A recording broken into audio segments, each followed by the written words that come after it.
I'll do a sump update and stuff like that, but I'll just tell you now some of the things I've done. I've got one of those magnifying lens things that stick to the tank. I've bought a feeder, which none of the fish could give a single fuck about, but I've got it anyway. I'll use it in the future. Something's bound to need it or benefit from it. You know, that it's like the plastic one that goes so far into the water, and it's like this, that and the other. I've upgraded the skimmer. The ALR one is off the tank. I think I've said that in a previous video, but I finally took the Bubble Magnus Curve 5 was what it was. I took that out and I've put in a Quantum Nios, whatever way around it is, but it's a 220. Just barely fits in the sump like that. The main chamber in the Red Sea tank's sumps, I had to completely gut that. It's got like one piece of very flat live rock in there that I didn't want to throw out, lying upright like that, and it just about fits. Like I had to spit on it to get it to fit, you know what I mean? And like there's this much, it's bullshit. It's got absolutely no place in a Red Sea 250 whatsoever. In fact, I wouldn't put it on anything. I wouldn't even, if I had a 525 XL, is it? I don't even think I'd bother putting that skimmer on there. Like maybe if I had a really stupid bio loading, like I do feed a lot, but like that's with, you know, how many fish have I got? 7 fish or 6 or 7 fish, and I feed probably more than you should. If I had 20 fish, I would like to think what I'm going to be like with some of these new tanks, and I'll have auto feeders and all stuff as well as me. Throw more in, get them fat, get them big. So I've got that skimmer. It runs awesome, but it doesn't cause, I don't know whether it causes me quite as much stress or aggro as the last one, but I'm nervous about it because it's that good that if it ever did overflow, the shit that it pours out is that dense and gross and concentrated that I would fear that it would flatline the tank. So I've got the fear for that. In the future, I think with my skimmers, that whatever I end up using, because I still don't think I'll use this skimmer in the next tank, which is why I've got it, by the way. These are all upgrades. I've got them on this tank, or some of them on this tank, but they're not really meant for this tank. They're just me putting them on there for different reasons. They're really meant for the next tank.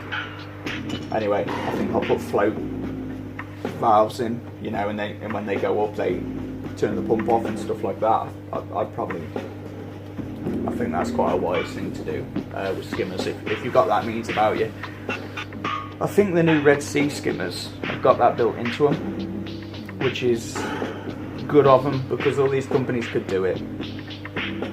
You know, if you do stuff like that, that's pretty good. Safety measures in their own skimmers.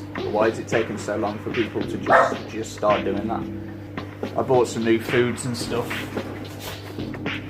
but they're not really, none of the fish are really that bothered with the new foods, to be honest. They seem, Big Spider, they seem quite happy with what they used to, but I like to give them a varied diet, because if you remember when I first got that purple tang, when he was no bigger than a 50p, like an inch across, tiny little thing, he had head and lateral line erosion. I'm pretty sure I did a video on it. And a few things I think can set it off, and certainly in certain types of fish that are prone to it, large angels, basically any surgeon fish, probably all sorts of fish, but certain fish are a bit more prone to it. Fish that get stressed out probably easily, or that we don't quite know what to feed them or whatever. Anyway, probably even harder with angelfish because they're omnivorous. But with the tang anyway, I figured it's dietary. So I just got all kinds of different foods. Made sure I was trying to cover as much as the algal spectrum as I possibly could. And now he's in good fighting shape. Year and a half on, and my taste is one of the best beautiful tanks in my face. Anyway, I'm talking shit again. I've got some more glue. I've got some more hiding from some fucking company. I'm not going to sell that company out because there's a lot of YouTubers that do, and I don't think it's right.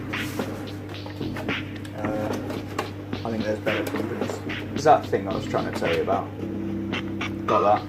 None of them are interested in it, but I think it's just this particular lineup. I think if I had,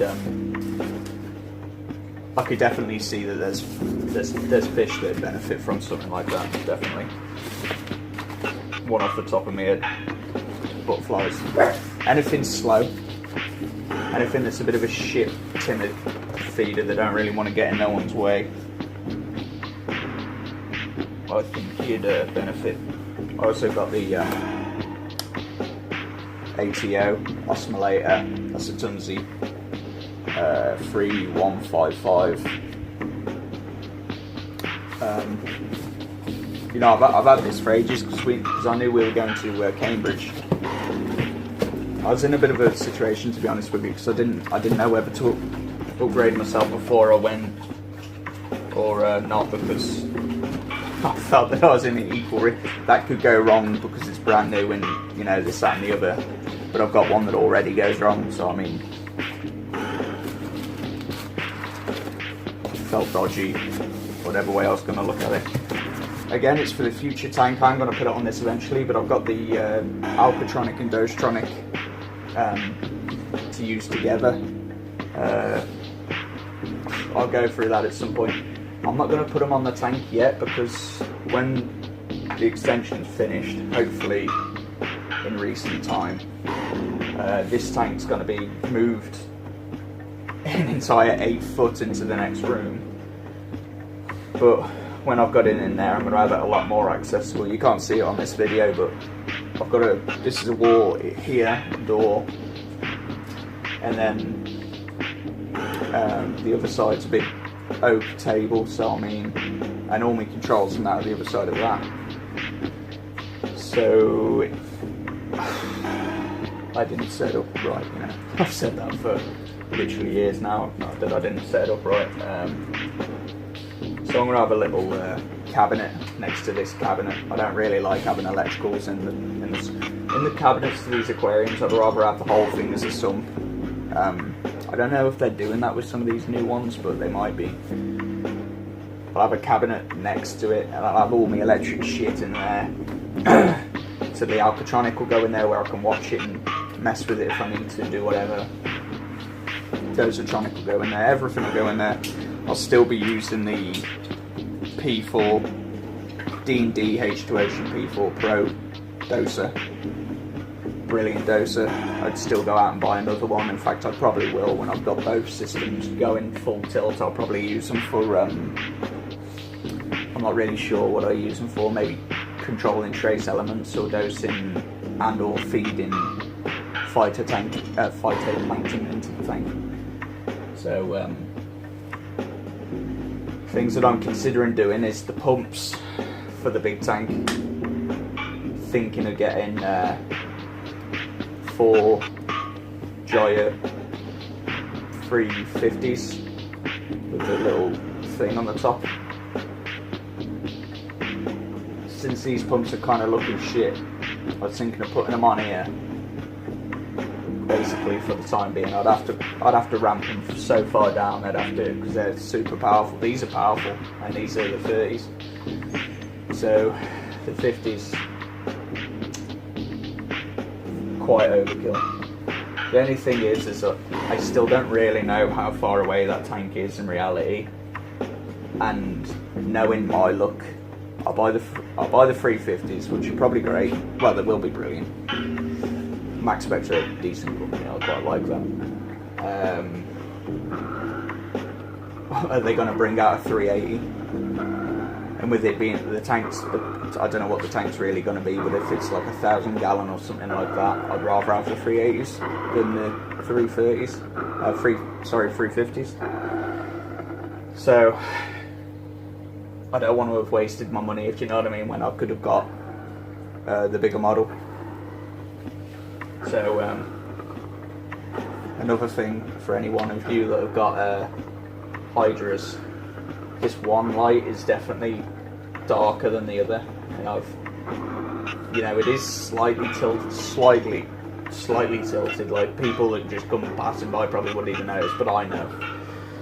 Maybe it's that, but one definitely seems a bit darker than the other. And for a £300 light, that pisses me off a bit. But thinking of building a floating canopy when I move the tank. Thinking of building a floating canopy and having the T5 and the Hydra lights. So basically, way back when I first set this tank up, I believe I said that I intended to set this tank up to run, feel and look like a miniature version of the Grand tank, the big one, when I do that. So I do feel like I've stuck to that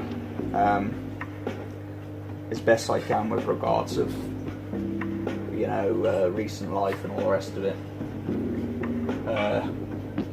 And I wanted to run that on T5 and LEDs. I've looked at metal halides and stuff. I think for the massive aquarium, there's the big aquarium that's in the house and there's a massive aquarium that's on the other side of the house. That's like 2,500 gallon or something stupid. I think I'll probably be using metal halides for that just because it's so deep. I'm also kind of trying to look into natural sunlight and stuff.